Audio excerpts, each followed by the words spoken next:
They didn't ask, they just demanded. Pay $20,800 for your sister's prom or get the hell out of here. The message felt like a slap in the face in the middle of my staff meeting. I was Bridget Cole, 35, a marketing executive in Lincoln who had built everything on her own.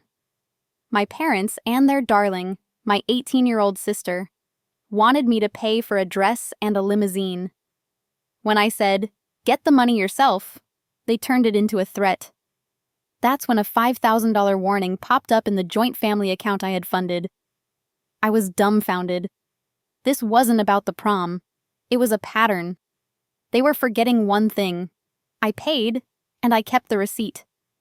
What I found out next would tear my family apart. Have you ever been cornered like this by your family? Let me know in the comments and stay tuned, because I'm about to show you exactly how I got my life back. The pain didn't come immediately. It piled up over the years like dust I kept brushing away. I grew up learning that hard work was the only way out, while my parents celebrated my sister as a miracle child. At 17, I bagged my own groceries and paid for my own textbooks. For her 10th birthday, they spent $2,000 on a princess party I watched from the kitchen door before my weekend shift. My mother's voice was still bitter. "Figure it out for yourself, Bridget." For me? She's young. Let her enjoy life. When I finally did, my first marketing job at 25, real campaigns at 30, I set up a joint family account to help with the basics. I told myself it meant groceries, utilities, emergencies. The transfers became routine. $1,000 for a mortgage here, $2,000 for an emergency repair there, $1,500, $800, always accompanied by a thank you note that read like a receipt without details. I didn't ask. I worked. I trusted my family. Meanwhile, my sister accumulated luxuries like milestones: $500 dresses, $200 dinners, weekend trips my parents bragged about while saying the house was almost paid off. I saw the new jewelry and heard new excuses. I swallowed my irritation and transferred the money. Then the prom alarm went off like a siren in my head. "I need $20,800, send it now." When I said no, the mask slipped. A voicemail she didn't want to send came through my speaker. "Dad, Bridget's overreacting. Tell her to pay." A few minutes later, my mother's text interrupted me. "Pay for your sister's prom, or stop calling yourself part of this family." My father added coldly, "Do the right thing, Bridget." I stared at the messages and felt years of warped loyalty crumble. The right thing? I had been the safety net. Quiet, reliable, invisible. They had taught my sister that my salary was her birthright. Anger rose, but it was lurking within it was something more dangerous: sanity. This wasn't an undue favor. It was a system where love came with a check and rejection meant exile. That night, I paced my apartment, replaying each hard month, each emergency call. My fingers hovered over my phone, and for the first time in years, I thought of another way to help myself by saying no. I didn't know it yet, but this account would expose everything they had carefully hidden from me forever. I waited for the anger to subside into something useful. Exactly. The $5,000 warning wasn't a scream. It was a door. I opened my banking app and scrolled through years of transfers to the family joint account I'd built. $1,500 in April, $800 in June, $2,000 in August. Each labeled utilities or car trouble, each followed by a neat thank you that now read like a lie. I needed facts, not emotions. "Ellen, can you talk? It's urgent," I texted my friend down the hall. A corporate lawyer, stony-faced. She replied quickly, "My office, 6:30. At night, I sat in her chair, the city hazy by the window. I slid the phone across the table. "They're asking for $20,800 for the prom. And then this," I said, showing her the $5,000 alert. "I think the joint account is being abused." Ellen put on her glasses, opened her laptop, and spoke as if taking a pulse. "Log in with your credentials. We'll get the records." I typed. She drove. A series of transactions flooded the screen. She pointed. These, large transfers to credit card companies. Repeat, auto finance companies, regular debits. And this, second mortgage service. I felt a heat run down my spine. Second mortgage? They told me the house is almost paid off. Ellen kept scrolling. Retail too. High-end fashion stores, jewelry, restaurants. This one's a travel agency. And she zoomed in. Payment for the Emerald event. I swallowed. The prom planner. We were silent for a few beats, but the numbers were there. Every hard month my mother breathed into the phone had a timestamp and a recipient. Every please help related to debt I never agreed to incur. Ellen printed out the statements. The soft hum of the machine was like a verdict. She stacked the pages, tapping them. Bridget, this isn't random. It's a pattern. And because your name is on the account, you're exposed. To what extent? Not criminal, you funded it, but your money has been treated like an open faucet. You need to stop the flow of money now. I stared at the front page. Dozens of entries running down columns. How much are we talking about? Ellen calculated with the calm of a surgeon. Over the last 4 years, about 100,000. The number stunned me. 100,000, I said, feeling the weight of each syllable. I thought of the apartment I could have bought sooner, the trips I hadn't taken, the savings I'd accumulated while they'd made emergency appointments at department stores. Ellen's voice softened. I'll outline the steps, freeze the joint account, document everything, and notify them in writing. Keep in touch via email. No more phone calls. I nodded. Some part of me still waited for my mother's laugh, the laugh that could make any boundary seem childish. But it didn't come. All I heard was the printer spitting out the last page and my monotone voice as I said, "Turn off the faucet." Ellen held out the pen to me. Then tomorrow we'll turn off the tap. I signed the power of attorney, the ink drying like an oath. And as I stepped out into the cold parking lot, the phone rang again. Another bank alert I hadn't expected. A new alert lit up my screen like a siren. Major transaction. $5,000. Same joint account. The same morning my family told me I had to buy a prom dress or be wiped out. The timing wasn't coincidental, it was intentional. I called the bank before the panic could take hold. Freeze the joint account, I said, my knuckles white on the desk. Right now. We can put a hold on the account until the owner confirms. The banker said. I am the account owner, I replied. Put a hold. While she verified, I stared at my reflection in the dark screen. The professional shirt, the calm lipstick, the woman who always paid up front and never asked questions. The hold was placed. I breathed a sigh of relief as if I had been underwater for years.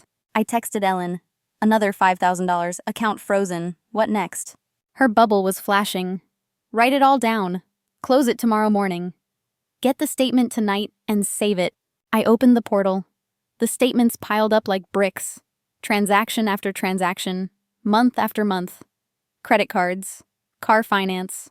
Second mortgages. High-end boutiques. Jewelry. Restaurants. Emerald events. A prom plan. Each line was a fingerprint.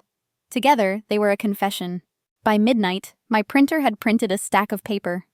I dropped the last warm page on the stack and just sat still. The apartment groaned. The distant sirens echoed like the city was being stitched together. I pressed my palms to my eyes until I saw sparks.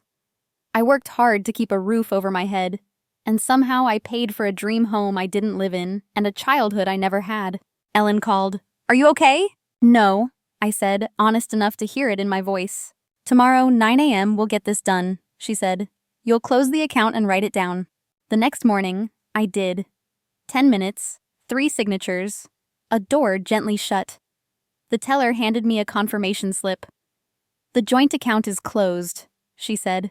The joint account is closed, I repeated, as if I could finally speak a new language. Back in the office, I typed out an email that tasted like metal. Joint account closed. I know about the $100,000. There will be no more money. Bridget. I copied it to everyone. My mother, my father, my sister. I pressed send and watched it go. A tiny black arrow marking the boundary of a lifetime. My phone blew up. First my sister, her voice high-pitched, sharp. You can't do this. We need that account. For what? I asked, flat. More clothes? You're breaking up this family, press. Then my mother, the words flashed across the screen. How dare you accuse us? We need that money to survive. To survive what? Emerald fashion and events? My father followed with a sentence that hurt more than all the others. Do the right thing, Bridget. The right thing. It echoed through the empty hallway inside me, touching every transfer memo I typed. I opened the report and ran my fingers down the columns. 4 years. $100,000. How many times I had bought peace in installments of $800, $1,500, $2,000. What did it buy? Silence from them. Exhaustion from me. I closed my eyes and let myself feel the collapse. Not of the finances, but of the story I had told myself to justify it. I was not helping a struggling family. I was financing a show. The debt wasn't just theirs. The loss was mine. Of the belief that love had to be earned, that I could buy things if I was quiet enough. When I stood up, my legs shook. Then they stopped. I gathered the proofs, put them in a folder, and wrote one more line to Ellen. I'm ready. Tomorrow, I would walk into my parents' living room and lay the truth on their coffee table. I parked at the curb with the folder on the passenger seat like a live wire. The house looked the same. Faded shutters, cracked walk. But the story I'd believed about it was gone. Inside, the living room air felt heavy with old perfume and new defensiveness. My mother sat rigid on the couch, arms folded. My father hovered near the window, jaw locked. My sister slouched in the armchair, thumbs skating her phone screen as if this were a show and not her life. I didn't sit. I laid the folder on the coffee table and opened it like a case file. I know everything. My mother's chin lifted. Everything. What does that even mean, Bridget? I slid the first stack toward her. It means $100,000 from the joint account over 4 years. Credit card companies, car finance, second mortgage services, which you never mentioned. And here, Emerald events, a prom planner. My father took one look and flinched. This is private. It stopped being private when you spent my money, I said. I set up that account for groceries and utilities. Instead, I've been paying off debt while you bought jewelry and trips and dressed her like a runway. My sister finally glanced up, eyes hard. You're being dramatic. It's not all about you. Spotlights on the receipts, I said, tapping the page. They don't lie. My mother leaned forward, voice trembling into anger. We did what we had to. We were drowning. You're our daughter. You were supposed to help. I did help, I said, steady. $1,500 in April. $800 in June. $2,000 in August. Again and again. And every time a new story about a rough month while the balance on your cards stayed fat and her closets got fuller. My father's voice sharpened. Watch your tone, Bridget. Your mother and I watched me, I cut in, worked 2 jobs in college while you spent $2,000 on her 10th birthday party. Watched me send thousands while you told me the house was almost paid off. Then you took a second mortgage. My sister snapped. You're ruining everything. That account was how we kept buying time you never earned. I held up the statement with the latest alert. $5,000 yesterday. Same morning you told me to pay $20,800 or get out of this family. That's not need, that's leverage. Silence sucked the oxygen from the room. My mother's eyes filled, then hardened. You're selfish. We sacrificed for her future. I looked at my sister. Your future doesn't run on my paycheck. To my parents, and love isn't a bill I settle on demand. My father took a step closer, eyes blazing. You can't walk away from us. I'm not walking, I said. I closed the account. I blocked the pipeline. What you do next is on you. My sister stood, phone clutched like a weapon. So that's it? You abandon us? You abandon the truth, I said softly. You used my trust like a credit line. I gathered the pages, leaving a copy behind. Here's what happens now, I said. No more money. All communication in writing. If you threaten or harass me, Ellen, my attorney, will handle it. If a collector calls me about any debt that isn't mine, I'll forward this file. My mother rose, voice cracking into a plea. Bridget, please, think about family. I met her eyes. I'm thinking about the only daughter you taught to figure it out. And I finally did. I turned for the door. Behind me, their voices layered. Anger, disbelief, denial. Until another sound cut through. My sister's whisper, almost too small to hear. What?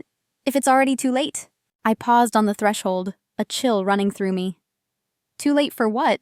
She didn't answer. My father did, barely above a breath. The bank. Bank.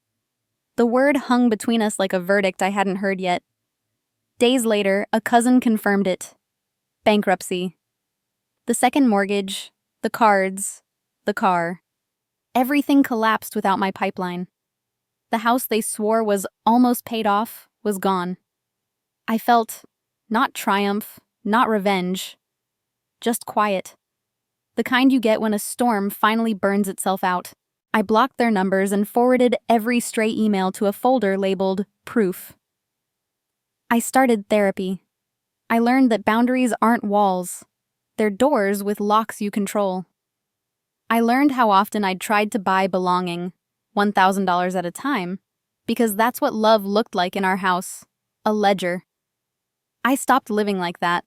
News reached me that my sister took a part-time job at a clothing store. I pictured her folding shirts, scanning tags, meeting the price of things with her own hours. Maybe that's where growth starts. Not with punishment, but with the weight of real exchange. As for me, I rebuilt quietly. Savings replenished, sleep returned. I kept the folder and the resolve it represents. Love is not a bill. Help is a gift, not an obligation. And family without respect is just a pressure tactic. If you're listening from a similar place, hear this from someone who finally stepped out. You don't owe anyone your safety. You don't owe anyone your future. Choose the door. Lock it from the inside. If this resonated, share your story in the comments and subscribe for more real stories of taking your life back. Your voice might be the light someone else needs tonight.